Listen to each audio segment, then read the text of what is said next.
بسم اللہ الرحمن الرحیم۔ دوستو، آپ صلی اللہ علیہ وسلم کے نسب شریف کی بات چل رہی ہے اور آپ صلی اللہ علیہ وسلم کے تیسرے دادا قصی، ان کا واقعہ پچھلے پارٹ کے اندر بیان کیا گیا، اور آج ہم یہ بیان کریں گے، یہ بتلائیں گے کہ قصی کو سرداری کیسے ملی، مکے میں قصی کو سرداری کیسے ملی، یہ بیان کیا جائے گا۔ اس لیے دوستو، آپ سے گزارش ہے کہ آپ باتوں کو دھیان سے سنیں، توجہ کے ساتھ میں سنیں۔ آپ صلی اللہ علیہ وسلم کے نسب شریف کا علم ہر ایک مومن کو ہونا چاہیے، اور یہ بھی پتہ ہونا چاہیے کہ آپ صلی اللہ علیہ وسلم کا نسب شریف کہاں کہاں سے جڑتا ہے، کس طرح بنتا ہے۔ چلیے بات شروع کرتے ہیں۔ ایک روایت یہ ہے کہ ابو غبسان نے یہ عہد خلیل کی بیٹی یعنی قصی کی بیوی کو دیا، اور اس کے بدلے میں قصی نے ابو غبسان کو بہت سے کپڑے اور اونٹ دیے تھے۔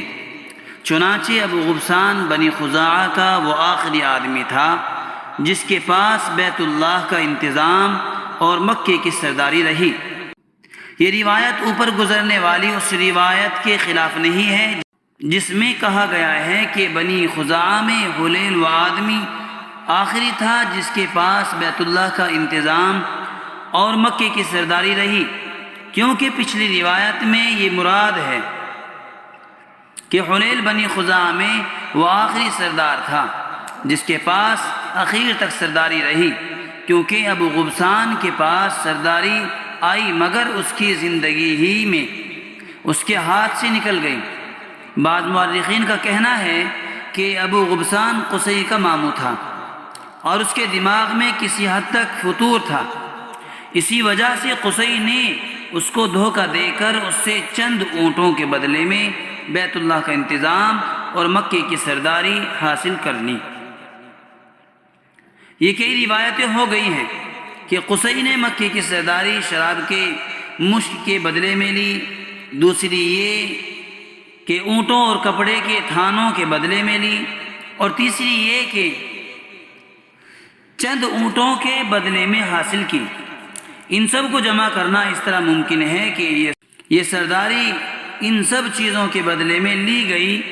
ان سب کو جمع کرنا اس طرح ممکن ہے کہ یہ سرداری ان سب چیزوں کے بدلے میں لی گئی ہو، مگر راویوں نے اس واقعے کی روایت کرنے میں اختصار سے کام لے کر تمام چیزوں کو ذکر کرنے کے بجائے ایک ایک دو کا ذکر کر دینے پر بس کی ہو، مگر یہ قابل غور ہے۔ مکے کی سرداری حاصل کرنے کے بعد قصی نے قبیلہ قریش کے ان لوگوں کو مکے بلا لیا جو دوسرے شہروں میں منتشر تھے، اور ان کے 12 قبیلے بنا دیے جن کی تفصیل آگے آئے گی انشاءاللہ۔ چونکہ قصی نے قریش کو ادھر ادھر بکھرے ہوئے لوگوں کو ایک جگہ جمع کر دیا تھا، اس لیے اس کو مجمع یعنی جمع کرنے والا بھی کہا جانے لگا تھا۔ بعض مورخین نے اس طرح روایت کی ہے کہ اسی وجہ سے رسول اللہ صلی اللہ علیہ وسلم نے قصی کو مجمع کا نام دیا۔ اسی بات کی طرف ایک شاعر کا قول بھی اشارہ کرتا ہے: قصا لعمری کانا یدعا مجمعا بہ جمع اللہ القبائل من فہری۔ خدا کی قسم، قصی کو مجمع کہا جاتا تھا کیونکہ اس کے ذریعے اللہ تعالیٰ نے آل فہر کے قبیلوں کو ایک جگہ جمع کر دیا تھا۔ یہ شعر ایک قصیدے کا ہے جس میں عبد المطلب کی تعریف کی گئی ہے۔ یہ مدح حذافہ ابن غانم نے کی ہے، جس کا واقعہ اس طرح ہے کہ قبیلہ جذام کے قافلے کا ایک شخص مکے میں کہیں گم ہو گیا جسے غالباً پکڑ لیا گیا تھا۔ قافلے والوں کو کہیں حذافہ مل گیا، انہوں نے اس کو بطور یرغمال پکڑ کے باندھ لیا اور اپنے ساتھ لے چلے۔ راستے میں عبد المطلب مل گئے جو طائف سے آ رہے تھے، ان کے ساتھ ان کا بیٹا ابو لہب تھا۔ جو باپ کا ہاتھ پکڑے لا رہا تھا، کیونکہ ان کی بینائی جاتی رہی تھی۔ حذیفہ نے عبد المطلب کو دیکھا تو اس نے چلا کر ان سے فریاد کی۔ عبد المطلب نے ابو لہب سے پوچھا کہ کیا بات ہے؟ ابو لہب نے بتلایا کہ حذیفہ کو ایک قافلے والوں نے باندھ رکھا ہے۔ عبد المطلب نے بیٹے سے کہا کہ ان لوگوں کے پاس جا کر تفصیل معلوم کرو۔ ابو لہب نے قافلے والوں کے پاس جا کر واقعہ معلوم کیا اور عبد المطلب کے پاس واپس آیا۔ انہوں نے پوچھا کیا خبر لائے؟ ابو لہب نے کہا کچھ پتہ نہیں چلا۔ عبد المطلب نے بیٹے کو ڈانٹ کر کہا کہ ان کے پاس جاؤ اور جو کچھ تمہارے پاس ہے وہ قافلے والوں کو دے کر اس آدمی کو رہائی دلاؤ۔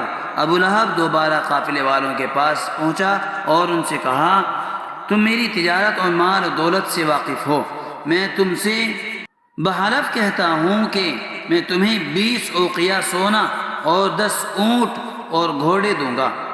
اس حلف کے لیے میں بطور ضمانت کے اپنی یہ چادر تمہارے پاس رہن رکھتا ہوں۔ قافلے نے یہ ضمانت قبول کر لی اور حذیفہ کو چھوڑ دیا۔ ابو لہب اس کو لے کر باپ کے پاس آیا۔ عبد المطلب نے ابو لہب کی آواز سنی تو یہ سمجھ کر کہ وہ خالی ہاتھ واپس آیا ہے، کہا کہ خدا کی قسم تو نے گناہ کیا، دوبارہ جا۔ ابو لہب نے ان کو بتلایا کہ یہ آدمی میں لے آیا ہوں۔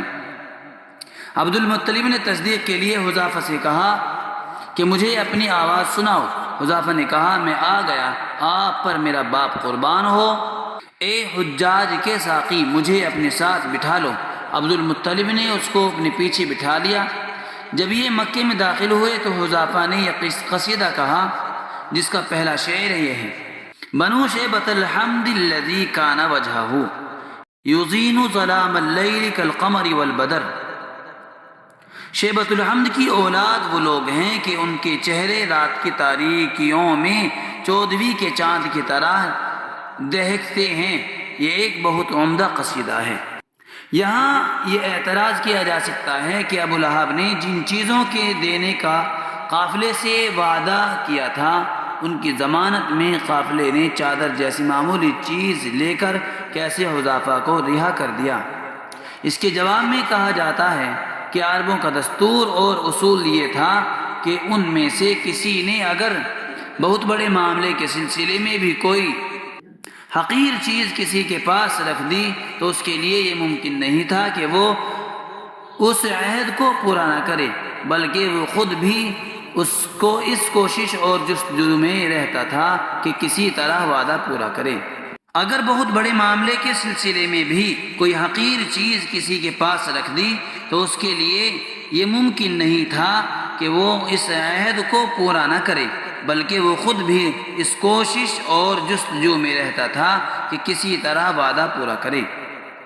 چنانچہ نبی کریم صلی اللہ علیہ وسلم کی دعا سے ایک مرتبہ قبیلہ بنو تمیم کا علاقہ قحط اور خشک سالی کا شکار ہو گیا تو قبیلے کا سردار حاجب ابن زرارہ عطارد کا باپ تھا، شاہ کسریٰ فارس کے پاس گیا تاکہ اس سے اپنی قوم کے لیے امان حاصل کر کے قبیلے کو عراق کے دیہات میں منتقل کر دے اور اس طرح اس مصیبت سے نجات حاصل کرے۔